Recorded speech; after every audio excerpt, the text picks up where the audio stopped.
Time to play the game. Time to play the game.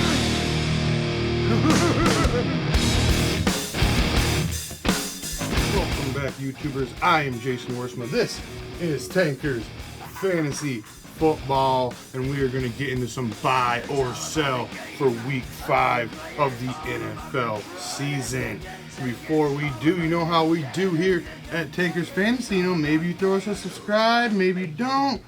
Maybe you give us a like, maybe you don't. Maybe you go fuck yourself. But without further ado, we are going to get right into some buy or sell. We're going to lead off with some DeAndre Hopkins. He had 31 PPR points week 1, but only has a combined 28 PPR the last 3 weeks.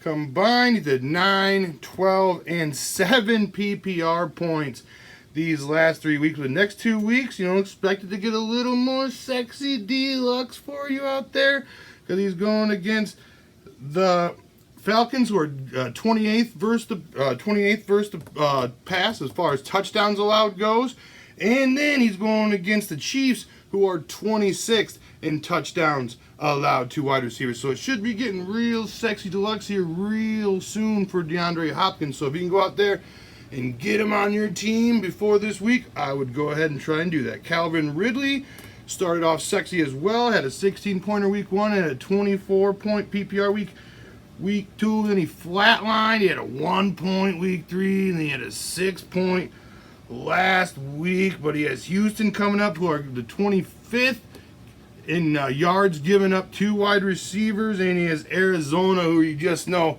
is just a pile of pus out there, just an absolute pile of filth is the Cardinals. So Calvin Ridley should be able to get it sexy. I know Mohamed Sanu and Austin Hooper have just been eating out there. They've been eating so much. Even the great Julio Jones had to take a little backseat this way, but I think those passes, those targets are going to have more of a return to the mean. I think Calvin Ridley due for a big week. I think go ahead and get him on your fantasy team. We got Marquise Brown. He had 30 PPR week 1, 17 PPR week 2. Then he had back-to-back 6-point shitters in week 3 and 4 for you. But I think better things are on the horizon, because he's got Pittsburgh coming up, who are 24th in yards given up to wide receivers, in Seattle, who haven't been able to do anything special as far as stopping opposing offenses goes, because they're giving up big games for the likes of Andy Dalton and Teddy Bongwater down in New Orleans out there. All right, we got some Robbie Anderson. You've been drafting him 6th, 7th, maybe you got him in the 8th round. Hadn't done dick shit week 1 against Tre'Davious White and the Bills. Then Sam Darnold went out with mono, so Robbie Anderson hasn't really done all for you thus far this season. He had his bye week last week, so if you can go out there and get some Robbie Anderson on the serious cheap, I think he could be a solid wide receiver 3 flex play for the rest of the season. Michael Gallup might come back this week. He might not. But even if he does, if he sits out week 6 and 7, he's got the Jets and the Eagles, who are giving up the second and the most points to opposing wide receivers thus far this season. And Michael Gallup also had 7 receptions and 6 receptions week 1 and 2. So he was out there getting it done for you. Dak Prescott, although Dak did look a little bit rough last week, he is looking a lot better thus far this season. Amari Cooper is also on the mend. He's a little bit banged up. So Michael Gallup, when he comes back healthy, should have a big role in this offense, because Randall Cobb and the like haven't really done anything to take his role from him. All right, we got some Odell Beckham Jr. I don't even know if this guy is necessarily a buy. I mean, you know, I'm buying on Hopkins, I'm buying on Ridley, buying on Marquise Brown, Robbie Anderson, and Michael Gallup. And OBJ, I guess you can get him for the right price. He's a buy, but I don't think he's a wide receiver 1 necessarily moving forward. I think he's more of a wide receiver 2. If anything, because if you look at it, I mean, yeah, he had that 89-yard touchdown reception against the Jets in week 2, but if you take that one play away, he has 41 PPR points on this season, which would rank him 47th next to guys like Preston Williams and Chris Connolly. Oh my goodness, absolutely gross. I know sunnier days are on the horizon for OBJ, but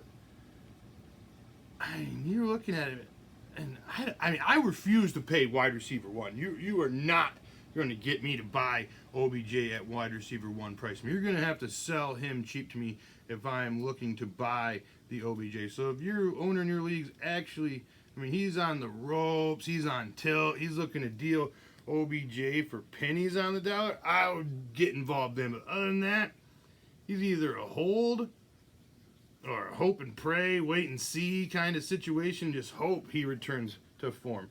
All right, got a lot more sells on the running back end of this week's discussion. We got James Conner. Went out there, like I said, got it sexy against the Bengals like I thought he would. He wasn't a heavy 50-50 split with Jalen Samuels. I know they had a lot of them.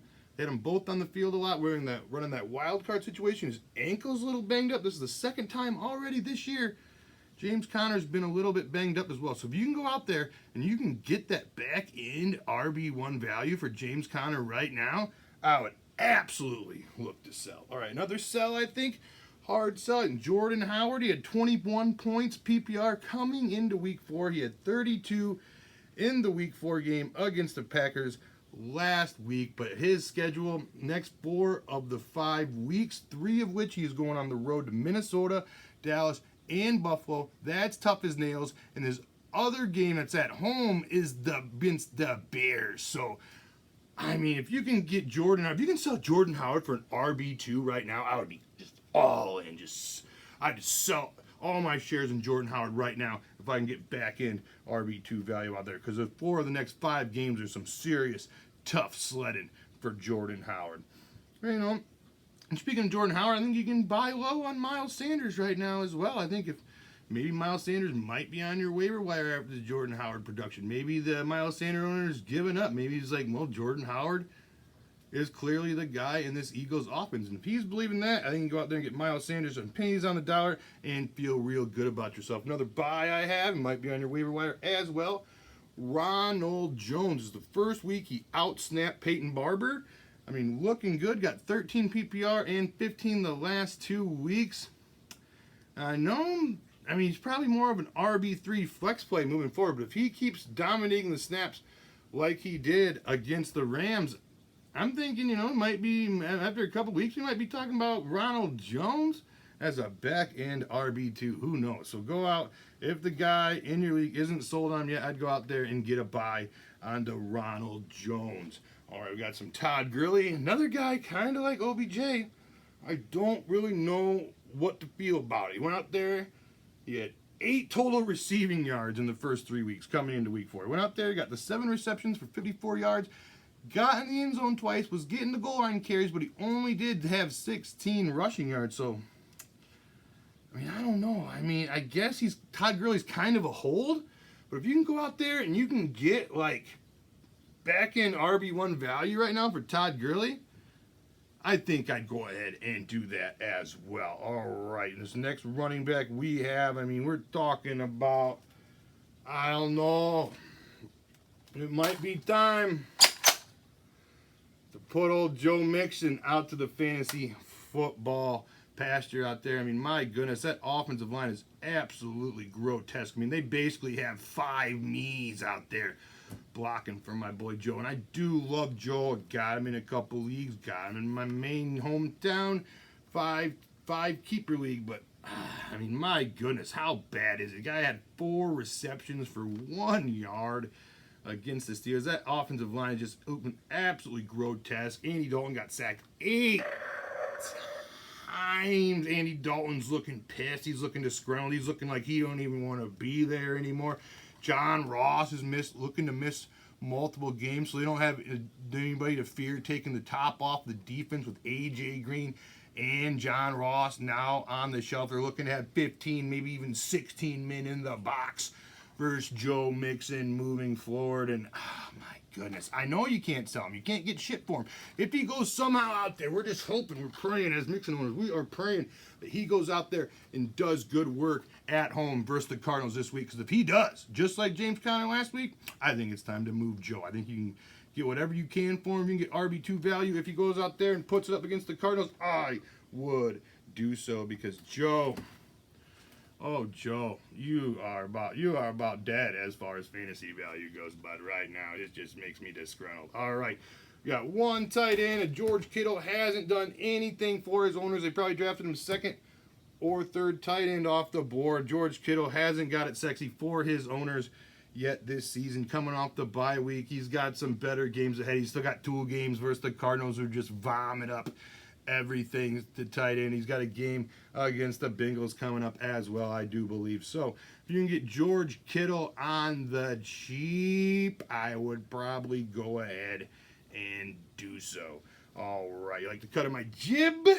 Give us a subscribe, give us a share, mash the piss out of that like button. Put all your trade questions, any waiver wire questions, any stardom sit-em questions in the comment section below. I will be back in that ass tomorrow night or maybe Thursday morning. I'm not really sure, depending on whenever my son decides to go to bed. But we will be back in that ass with some stardom sit-ems later this week. Holler at me. I'm hot as fuck, bitch.